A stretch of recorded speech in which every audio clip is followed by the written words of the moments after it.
یا نصارہ بن جاؤ ہدایت پا جاؤ. مسلمانوں کے مقابلے میں آتے تھے تو کہتے تھے کہ لن يدخل الجنة الا من كان هودا او نصارا. جنت میں دیکھو صرف یہودی جائے گا اور یا صرف نصارہ جائے گا، باقی کوئی نہیں جائے گا. لیکن جب آپس میں ان کے معاملات ہوتے تھے تو اس کو قرآن نے ذکر کیا کہ وقالت اليهود ليست النصارى على شيء وقالت النصارى على ليست اليهود على شيء وهم يتلون الكتاب. یہودی کہتے ہیں کہ نصارہ کچھ نہیں ہے اور نصارہ کہتے ہیں یہ کچھ نہیں ہے. آپس میں ان کی لڑائی اس قدر ہے کہ ایک دوسرے کو برداشت کرنے کو تیار نہیں. لیکن اسلام کے خلاف دونوں ایک آواز بولتے ہیں، ایک آواز میں اسلام کی مخالفت کرتے ہیں اور اس کے ساتھ کھڑے ہوئے ہوتے ہیں، لیکن آپس میں جب ہوتے ہیں تو ایک دوسرے کو برداشت کرنا چاہتے نہیں. اللہ تعالیٰ نے آگے مزید فرمائے گا كَذَلِكَ قَالَ الَّذِينَ مِن قَبْلِهِمْ مِثْلَ قَوْلِهِمْ. یہی بات ان کی بھی ہے جو جاننے والے لوگ نہیں ہیں، عرب کے لوگ ہیں، بنی اسماعیل ہیں، ان کا بھی یہی معاملہ ہے. یہ بھی اپنے آپ کو برتر اور حق پر سمجھتے ہیں اور باقیوں کو گمراہ سمجھتے ہیں، راستے سے بھٹکا ہوا سمجھتے ہیں. اللہ تعالیٰ نے قرآن مقدس کے حوالے سے نبی پاک صلی اللہ علیہ وسلم کے ذریعے سے ان یہود کو بھی اتحاد کی دعوت دی. ان کو بھی بلایا کہ متحد ہو جاؤ، تمہارے درمیان اتحاد ہو سکتا ہے، تم بھی اللہ کی کتابوں کے حامل ہو، توریت اور انجیل کے پڑھنے والے اور ماننے والے ہو. تم آپس میں اختلاف اور انتشار کا شکار ہو. اسلام سے محمد صلی اللہ علیہ وسلم جو دعوت لے کر کے آئے ہیں اس میں اتفاق اور اتحاد تمہارے درمیان پیدا ہو سکتا ہے. اور اس کے لیے بھی جو نقطہ اتحاد پیش کیا قرآن نے، وہ تعالوا الى کلمۃ سواء بیننا وبینکم الا نعبد الا اللہ. وہاں پر بھی توحید کو پیش کیا. جب تک توحید درست نہیں ہوگی، اس کا معنی اور مفہوم صحیح طریقے سے نہیں سمجھا جائے گا، تب تک کہ اتحاد پیدا نہیں ہو سکتا. دوسری بات شرک سے برات کے اعلان کی بات کہی، اور تیسری بات کہ آپس میں ایک دوسرے کو رب نہیں بنائیں. وَلَا يَتَّخِذَ بَعْضُنَا بَعْضًا أَرْبَابًا مِّن دُونِ اللَّهِ. رب بنانا کیا تھا؟ اس کو اللہ کے نبی صلی اللہ علیہ وسلم نے سورہ توبہ کی آیت کریمہ کی روشنی میں وضاحت کرتے ہوئے فرمایا. حضرت عدی بن حاتم رضی اللہ تعالیٰ عنہ نے اللہ کے نبی سے کہا کہ اللہ کے رسول، جو کہ یہ عیسائی تھے، کہا کہ اللہ کے نبی، ہم نے کبھی اپنے علماء اور رہبان کو رب نہیں بنایا. تو اللہ کے نبی صلی اللہ علیہ وسلم نے فرمایا، کیا تمہارے علماء اور رہبان جس چیز کو حرام کر دیتے تھے اس کو حرام مانتے تھے؟ کہا. جس کو حلال کہتے تھے اس کو حلال مانتے تھے؟ کہا. کہا یہی رب بنانا ہے. اتحاد جس چیز پر قائم ہو سکتا ہے، قرآن نے اس نقطے کو، اس دعوت کو پیش کیا، وہ توحید ہے. اتحاد جس پر قائم ہو سکتا ہے وہ شرک سے مکمل برات کا اعلان ہے. اتحاد جس چیز پر قائم ہو سکتا ہے وہ یہ ہے کہ اللہ کے پیغمبر اور اس کے رسول کی اتباع اور اطاعت کی جائے، اور آپس میں ایک دوسرے کی وہ اطاعت اور اتباع نہ کی جائے جو ان کو ربوبیت کے مرتبے پر پہنچا دے. اس کے بعد دو باتیں میں نے آپ کے سامنے رکھی ہے. ایک تو شروع کہاں سے ہوا اختلاف؟ تمام لوگ ایک امت تھے، دین ایک دیا گیا، اس دین کو ماننے والے تمام کے تمام ایک تھے، لیکن اختلاف پیدا ہوا. اللہ نے پیغمبروں کو بھیجا، کتابیں نازل کی. یہود و نصارہ کے اندر اختلاف اور انتشار پیدا ہوا، یہاں تک کہ اللہ کے نبی صلی اللہ علیہ وسلم نے فرمایا کہ یہود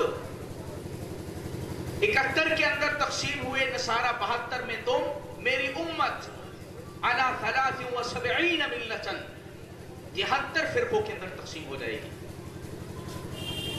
جو ان کے اندر فرقے پیدا ہوئے، جو انتشار ان کے اندر پیدا ہوا، اللہ تعالیٰ نے اس امت کو آگاہ کیا اس سے اور ڈرایا کہ اس اختلاف اور انتشار کا تم شکار مت ہو جانا جس کا یہود و نصارہ ہو گئے تھے.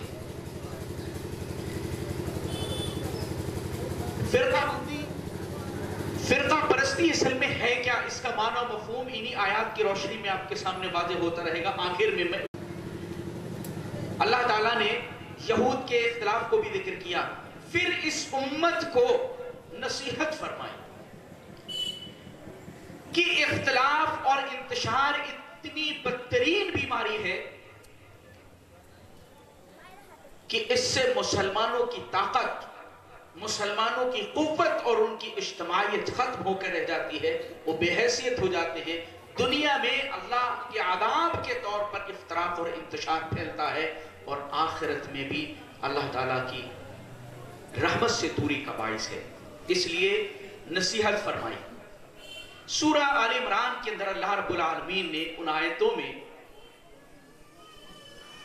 ذکر فرمایا ہے کہ اللہ کے نبی صلی اللہ علیہ وسلم کے ساتھی اوس اور خزرج کے کچھ لوگ آپس میں محبت کے ساتھ گفتگو فرما رہے ہیں، ایک دوسرے سے بڑی الفت کا اظہار کر رہے ہیں۔ ایک یہودی کا وہاں سے گزر ہوا، اس نے دیکھا کہ کل تک جو لوگ ایک دوسرے کے خون کے پیاسے تھے، ایک دوسرے کی گردنیں مارنے کو تیار تھے، نفرت کرتے تھے، دشمنیاں ان کے اندر تھیں، ایک دوسرے کو برداشت کرنے کو تیار نہیں تھے، آج اسلام کی ان کو دولت کیا ملی ہے کہ ان کے اندر ایسی محبت پیدا ہوئی ہے کہ وہ گوارا نہیں کر پا رہا ہے۔ اس نے ایک آدمی کو لگایا، کہا کہ ان کے درمیان وہ پرانی جو جنگ ہوئی تھی، جنگ بعاث، اس کا ذکر کر کے ان کے جذبات کو بھڑکاؤ۔ تو اس شخص نے کیا کیا؟ ان کے جذبات کو بھڑکایا، پرانی جنگ کے معاملات ذکر کیے، یہاں تک کہ ایک دوسرے کے اندر مارنے کا جذبہ پیدا ہو گیا، برا بھلا کہنے لگے۔ اللہ کے نبی صلی اللہ علیہ وسلم کو خبر دی گئی، آپ صلی اللہ علیہ وسلم آئے اور آپ نے نصیحت فرمائی کہ دیکھو اللہ تعالیٰ نے تم کو اس بیماری سے اور ستم سے تم کو آزاد کر دیا ہے، اب اپنے اندر جو ہے اختلاف پیدا نہ کرے، انتشار پیدا نہ کرے۔ آپ صلی اللہ علیہ وسلم تڑپ گئے کہ امت کے اندر انتشار اور افتراق یہ امت کی بہت بڑی کمزوری اور نامرادی کی بات ہوگی۔ آپ صلی اللہ علیہ وسلم نے سمجھایا، قرآن میں اللہ رب العالمین نے آیتیں اتاری، کئی آیتیں اس سے متاثر ہو کر کے آ رہی ہیں۔ یا ایھا الذین آمنوا ان تطیعوا فریقا من الذین اوتوا الکتاب یردوکم بعد ایمانکم کافرین۔ اے ایمان والو، اگر تم اہل کتاب کے گروہ کی بات مانو گے، ان کی اطاعت کرو گے، تو کہیں ایسا نہ ہو کہ تمہیں ایمان کے بعد کفر کے اندر داخل کر دیں گے۔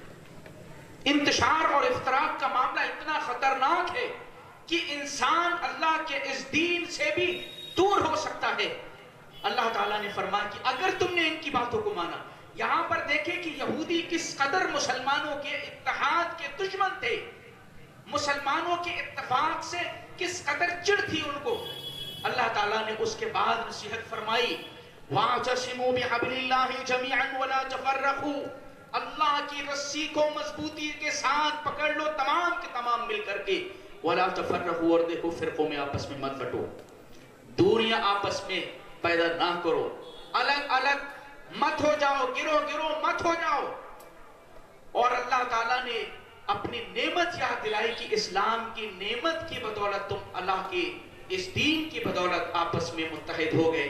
وَاذْكُرُوا نِعْمَةَ اللَّهِ عَلَيْكُمْ إِذْ كُنْتُمْ أَعْدَاءً فَأَلَّفَ بَيْنَ قُلُوبِكُمْ فَأَصْبَحْتُمْ بِنِعْمَتِهِ إِخْوَانًا، کہ اللہ تعالیٰ کی اس نعمت کو یاد کرو جس کی وجہ سے تم آپس میں ایک دوسرے کے دشمن تھے، کہ اللہ تعالیٰ نے تم کو تمہارے دلوں کے اندر الفت اور محبت پیدا فرما دی۔